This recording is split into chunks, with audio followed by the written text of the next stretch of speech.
Good afternoon. This is Dr. Christine Sauer, your host of the show Healthy Alternatives here on 97.5 CIOE FM with live stream on communityradio.ca every Thursday at 12 noon Atlantic Standard Time.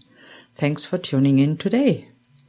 In this show, I will talk, mostly with guests, about all aspects of health, healthcare and wellness, from conventional to alternative and everything in between. My mission is to change people's lives for the better by informing them about different options to get and stay healthy and well so they can choose for themselves which option might work in their case. And if you feel you're stuck in a dark place, I want to tell you there is a light at the end of the tunnel. Today I'm with Shawn Leonard, Aboriginal medium from Dartmouth. Thank you so much for being on my show. Thank you for having me, Christine. Can you tell us a little about yourself, Shawn, where you're from and how you ended up being the person you are today? Well, thank you for having me here, and it's a long story. I'll try to sum it up as quick as I can.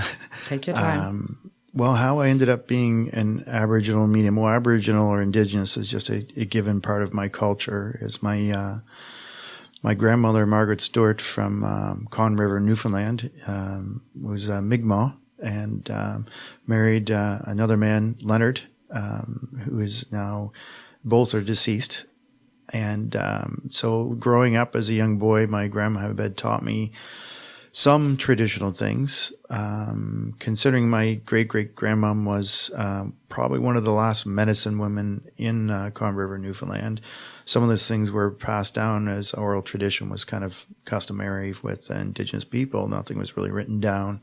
It was passed from one person to the next. So now, the type of work I do particularly has nothing to do with medicine, except not in the physical sense, but it's a spiritual sense. An Aboriginal person in their culture, I believe that, not that, I think we're all connected to spirit. And it doesn't matter what culture you are. I firmly believe that spiritual health is part of our overall health. Right. There's just as many religions out there, if not more than races, I guess. And if you can look at it this way, if you can look at race in the sense that we're all equal in this world, then it's the same concept for spiritual faith.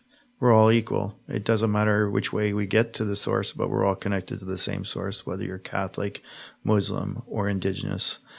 I'm very proud of my culture, and one of the aspects of being Indigenous as it was celebrated is we have all these ceremonies to connect to source and spirit. So for me, growing up, I was very open to the spirit world as my grandmother was, and I remember my grandmom often running outside to chase something I couldn't see.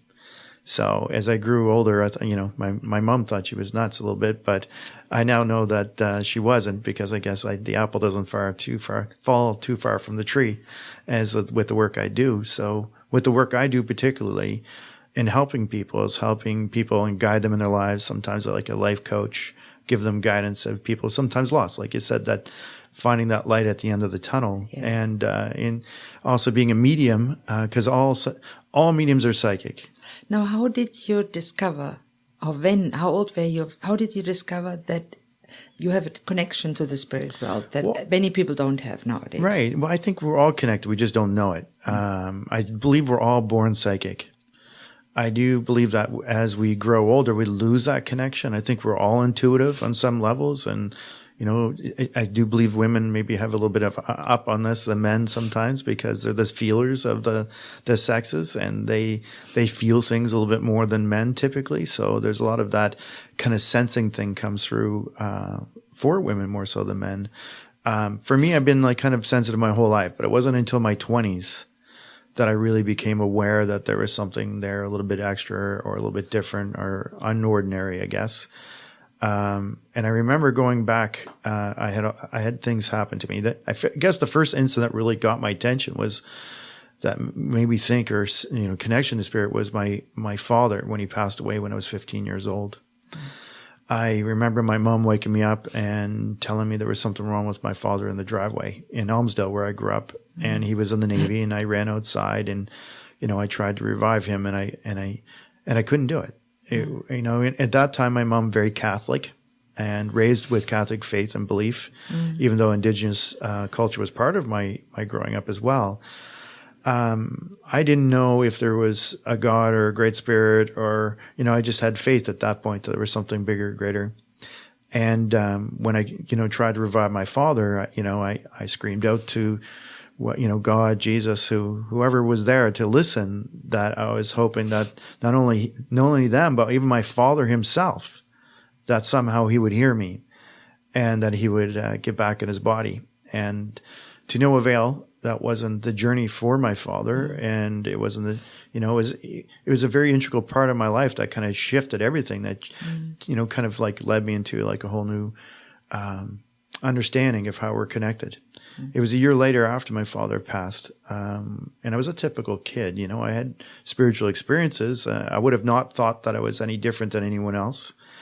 But around 16, I had woken, or I thought I had woken downstairs in my mom's basement on the couch, and to see this enormous, beautiful white light that is brighter and whiter than I've ever seen in any time I've ever seen with my eyes. I can't even describe it. It was so indescribable.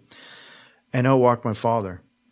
And my father came out of this light, and I stood up off the couch, and I could still see myself sleeping on the couch.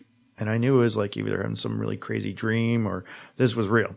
So when my father walked out, he was wearing a long white robe, which I thought was ridiculous because I thought my dad would never be caught dead wearing this. And of course he has. So he knew. And when I saw my father, I was frustrated with him because I tried to revive him, and he knew it. He sensed it. I didn't even have to say anything. He said, "Shawn, you need to calm down." He said, "I want you to know that everything happens for a reason." And that was my time to go. He was 42 years old. It was October 16th, 1987. So 30 years this year. And he said, "I have a message for you." He says, "You have to tell your mom I'm okay, and you have to tell your brother that I'm okay." And I said, "I can do that." And he says, "I have something else to tell you. You don't know this yet, but you're going to be helping people one day understand why we're here and where we go." And I said, "How am I supposed to do that?" Because you don't have to do anything, Shawn. It's just going to happen. And I thought it was craziness. It sounded like I was listening to like Yoda from Star Wars telling me some mystical truth that was just out there. And I didn't pay too much attention to it. And all I recall is the light behind him and wanting to be there myself. And then he touched me in my forehead, and I woke up. And I thought, okay, well, that seemed real. Yeah. That was like the realest dream I've ever had in my whole life. Wow, that's a very touching story and very fascinating too. How do you relate this story with what many people recall after a near-death experience? They often see a kind of white light that they can't describe. Would you say that it's the same, or? It's similar. Yeah. I mean, I saw the light. I didn't go into the light. I remember talking to my dad. I wanted to get in there, actually. When I saw the light, all I could think about was leaving this world and going there. And it was so nice. And even my father, I remember, this is another aspect, that even showed me what it would be like for my mom and my brother if I left. And I had this quick image of that. It would be many years, 7 years, I think, before my mom would overcome the death of my father and myself. But you know what? I still would have left. But that wasn't my purpose. It wasn't my plan, and that wasn't where I was meant to be. So even though I would have left here in a second to get there, because that felt like home to me. Yeah.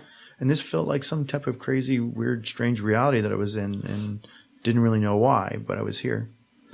And then as things progressed, I moved out west, and I met a lady out there, and I got married, and I had a couple children. And my wife, at that time, ex-wife now, she worked at a restaurant called Montana's.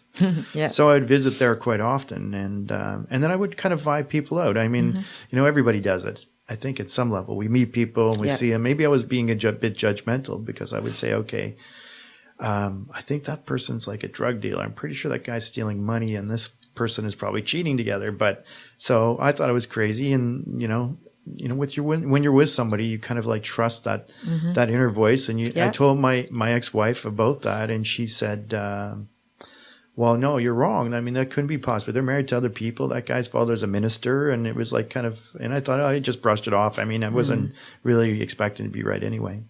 So then about a week later, she come home and she's going to go. She was kind of surprised. She says, "You're not going to guess what?" She says, "That I caught that couple kissing in the kitchen. That guy got fired for stealing money. And one guy got arrested. The guy who was, as the father's a minister, was a drug dealer." Yeah. And I'm like, she goes, "How did you know that?" I said, "Well, I didn't really know it. It was just something that came to me. It's just something that I felt. Just something that, I just kind of vibed into. And I didn't know how to describe it. And I would have never thought it was in any way like psychic or a medium. It was never even crossed my mind. But that was the journey that I was set upon from that point. And so anyway, she brought a friend from her work named Jen. And I met Jen, and she told her at work that I was like, she thought I was psychic or something like this. Yeah. So she brought her over, and she says, "Okay, guess what, Shawn? On Sunday, you're going to read Jen." And I'm like, okay. What? How am I going to read Jen? I don't know. I mean, I can't do this. She goes, just tell me tell her what you saw with the other people, at my work. And, I'm sure she's not looking for anything big and, no expectation. Just go with it. So she come over and I told her I didn't really know what I was doing. And she says, just try. And she says, there's this one person I've always wanted to talk to, but I've never been able to make a connection to. And I've been to several people. Mm-hmm. And I'm hoping you can do that. And I'm like, well, I definitely can't do. And I told her about meeting some guy named Dale and traveling the world and writing a book. And I thought it was ridiculous, right? I thought I made this stuff up. And she goes, well, she met Dale and she was writing a book and they had talked about traveling around the world, which she has done. And she has written a book too. And it was called, and I don't want to swear on the radio, but it's called The Masses or Asses. And it was about serving people at a restaurant. Yeah. As a waitress. And so then after that, she wanted me to see if I could make a connection. I thought that she wanted to talk to her grandmom or somebody like this, and I didn't know really what I was doing. So I tried, and I had an image flash in my head. Mm-hmm. And the image was of a young man about 18 wearing a baseball uniform. And he told me that, I just had quick flashes of things. And I told her, and she goes, yes, keep going. And then I saw him wearing this baseball uniform, bouncing a ball up and down his hand, and walked into a shed. And then I didn't see anything else. And I said, I don't know what that means, Jen. And she goes, and she cried. Wow. And she said, Shawn, that's the person I've been wanting to know that is okay. That was my friend growing up in high school. We played baseball. And one night after a game, he went home and killed himself in the shed. Wow. That's a great way to discover that you really are a medium and you can read. Well, I still didn't believe it. Yeah. I mean, who would really know that this is again? I mean, I thought maybe I was a mind reader for a little while. Yeah. Well, we'll break this for the end of the first half, a broadcast here on 97.5 COE FM. Please tune in after the commercial break for more with Shawn Leonard. Thank you very much. Thank you.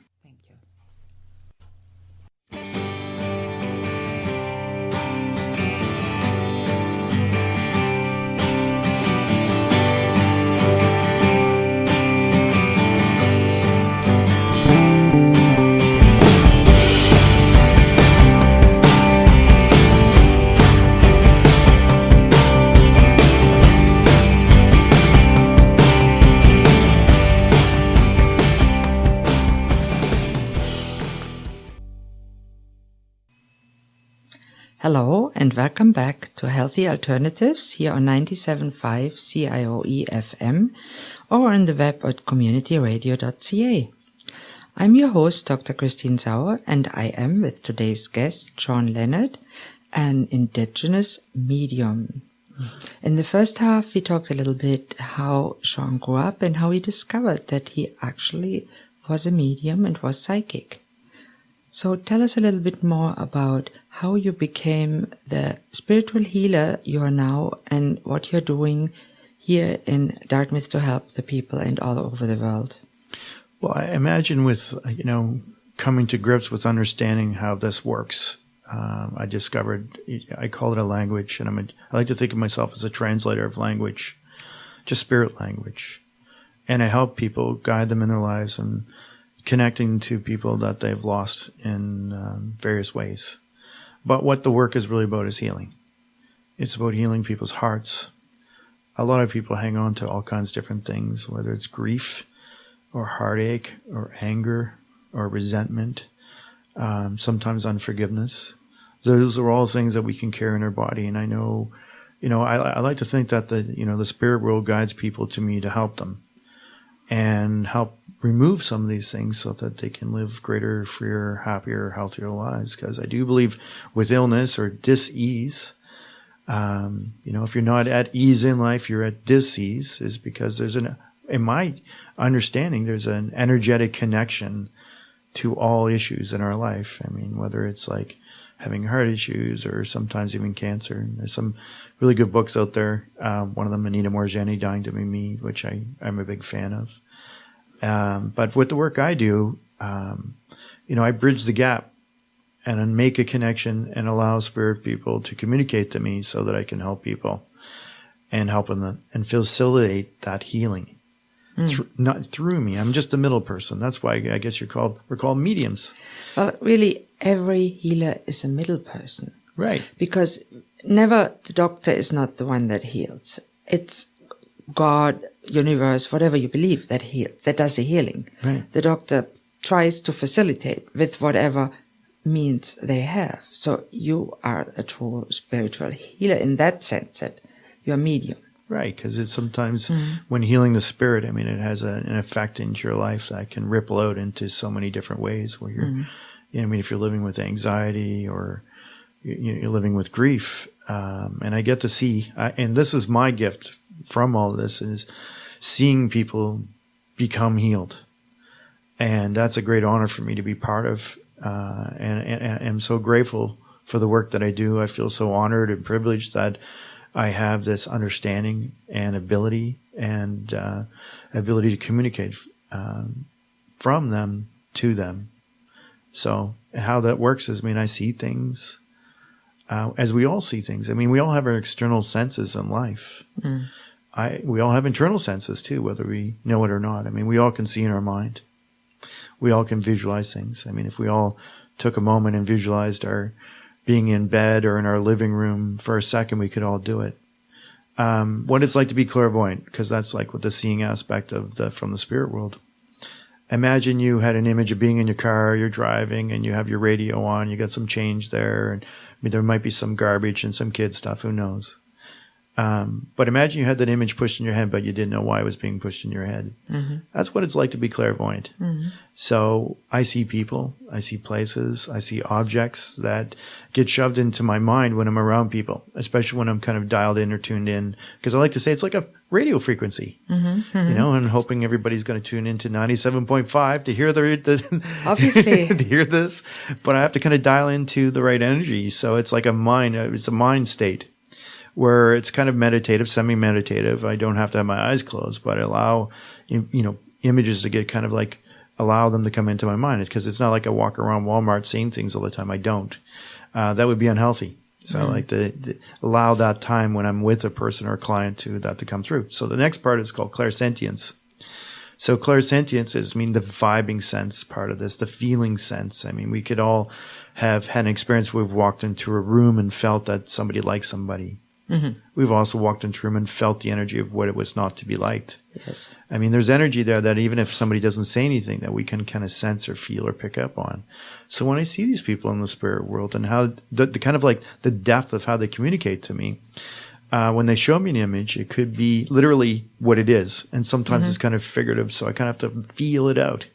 Just like when you feel energy out in a room or energy from things. So, and I can also feel physical things with people too. Sometimes I can tune into like health issues with people or problems, even if they're not in the room. I could, if I focus on a person that is, their dad's in Cape Breton. Yeah. And sometimes I can sense that their dad has a heart issue or they need to check their cholesterol or they have like side issues like that. Because when I feel things, sometimes I feel things in my own body as well that are connected to other people. So I feel pressure in my heart if somebody's got some heart issues. My throat would be like thyroid or throat cancer or things like this. Vision, hearing issues, I would feel like my ears are filling up with water. It's an energetic thing that happens to me that helps me understand so much more than probably most people are aware of.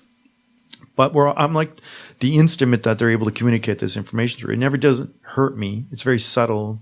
But when they poke me in certain places or I feel pressure in an area that I know there's a reason, and I always relay that message to the best way that I can to help that person or help the person that they're connected to. And also there's another part to this, which is maybe a lot of people don't understand, but clairaudience. And clairaudience is that I hear spirit. I literally hear spirit. And I know people, probably will think I'm crazy that I hear people. But, I mean, we all have voices in our head sometimes that tell us things. I mean, there's nobody in my head telling me to do anything bad or anything like that. No, I know no. I'm not schizophrenic or anything like that. Although at the beginning I wasn't quite sure. I'm pretty sure that some conventional psychiatrists would say, "Oh my God, that man is crazy." No, but there's no crazy anyway. No, I know that's not the case because I've got 8 clients that are psychologists. So, and they and they're big references to other people that come to me. They're dealing with grief or loss. So I don't think I'm crazy at all. I mean, and the voices that come through are very simplistic voices. They don't speak big paragraphs. It would be like a name, a date, a sentence. And but it's about validation and healing. It means something. It's not that you hear things that doesn't mean anything to other people. It actually means something. It does mean something. It does help people heal or remove an energy block in their life that they, there's an obstacle they need to go overcome emotionally that they're stuck on in some way. And that's where, spirit will help me kind of tune in to help those people. And often in being an Indigenous person, incorporating my culture, and a big advocate for smudging. And smudging, just like in all kind of religions, I think, and there's a lot out there that use incense, or the Catholic Church uses frankincense. I mean, the Indigenous people use like sage, sweetgrass, and for cleansing their spirit, cleansing their space. And it does have power. And I do that every day myself because I'm a big advocate for it, because I know it has power. It has power in my life, and it really does work. And, sometimes helping other people remove their energy. One of the ceremonies I've been lucky to be a part of with an elder was a talking circle with people that were murdered. And the families that we were trying to help were with us sitting around. And as as a talking circle, there's like very specific things that you do. It goes around 4 times. We pass a stick around. Nobody's allowed to talk except the person with the stick. And when that person is speaking, they speak from the heart, and anything that is on their mind or anything they need to say, they just let it out. And often one person or an elder will get up and smudge that person to kind of clear that energy away while they're speaking of it, if it becomes very heavy, because it lightens and removes type of like a heaviness, I guess. Yeah, I'm quite fascinated by the culture of the native people, because they really developed over the years such a wonderful relationship between spiritual and material world that we in the Western world often either completely ignore or don't get to feel because we are just not trained in it. Right. And I remember every good doctor, when he sits, even a conventional trained, when he sits with a patient, he gets a feeling, what is it, what the patient needs? And many doctors just ignore that and go by what their guidelines tell them. And I think that's a mistake. Yeah. And I felt I had the best successes myself in Germany when I was practicing, when I followed my intuition and did what I thought, what the patient needed at this time. That's right. So that's where you've discovered your inner voice. We're all guided. We're connected to the same source. And it doesn't matter what faith or race or culture you are. You break us all down to the smartest particles. We're just energy vibrating. And you have consciousness. I have consciousness. Everybody has consciousness. If we're made from the universe, and science can kind of prove that we're made from the universe, because we are. We are, yeah. Well, but that means consciousness is in the universe, because it couldn't be in you if it wasn't there.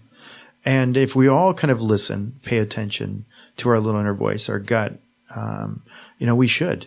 Yeah, and that is a wonderful thought to end this show.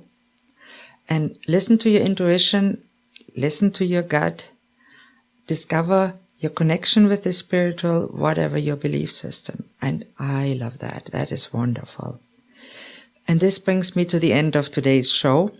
Please don't hesitate to contact me with any questions, thoughts, comments, or suggestions, or if you would like to contact Shawn. My email here is Christine, CHRISTINE, @communityradio.ca, and I'm always grateful for feedback. I also want to extend a special thank you to today's producer, Jim Francis. Thank you. Thank you all for listening to Healthy Alternatives. I'm your host, Dr. Christine Sauer. Tune in next Thursday at noon at 97.5 CIOE-FM Community Radio with live stream on communityradio.ca for the next episode. Thank you, Shawn, for being on my show today. It was an honor to have you on. Everybody, goodbye and have a great day.